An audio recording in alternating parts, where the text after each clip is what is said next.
Now, I will say when I think about hybrid delivery in this version, which is delivering to two types of audiences, is one an in-room live in-person audience as well as a remote connected audience. I have pushed against this for a long time in my organization. But now, as we're coming out of the pandemic, there is a large call for it by my internal clients. And so we are trying to, as it's been interesting, part of the title of this was hybrid learning during massive change. So here is what our solution looks like. We very much looked at it as two solutions, and then how do we make those two solutions work together? A lot of companies might have already been using hybrid learning for many years, right? Where are you and what has increased the reasons that you might be using hybrid learning in your organization, just to gauge where we are? One that wasn't here, but I think it's sort of hinted at with some of the items on the list. It's all about scalability.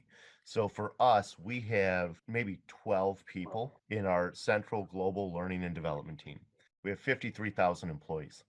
For us to be able to reach that population globally, we need to deliver in a hybrid fashion.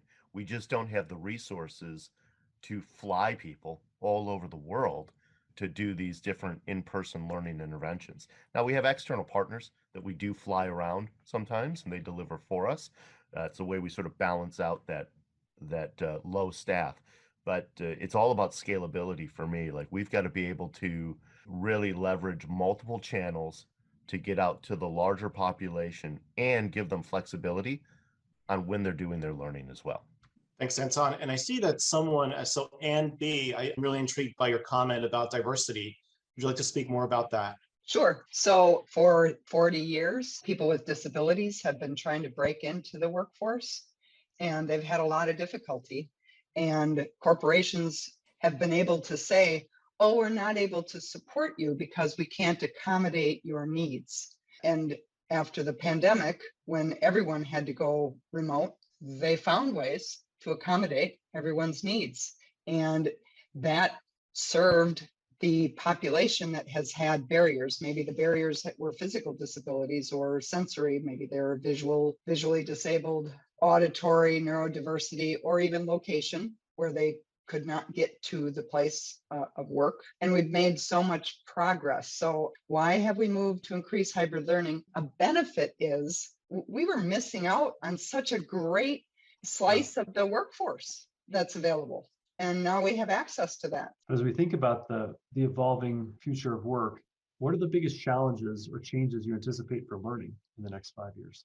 I'm representing Goodyear Tire and Rubber, and it's a large multi-global company. And we're not the only source for training, of course. All of our entities, our functions, get their training at a variety of places.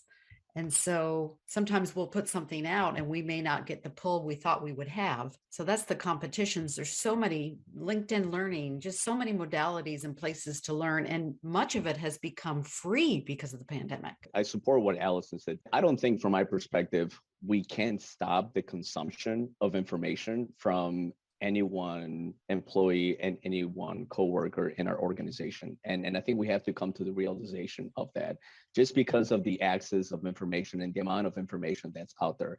Curating, has taken a more relevant role, I think, in our industry. The way that we're tackling that, we call it the STA approach. And I think this is something that has been working for us for the last 6 to 8 months since we implemented it. And it could potentially help us overcome, the many changes that are happening in our industry. So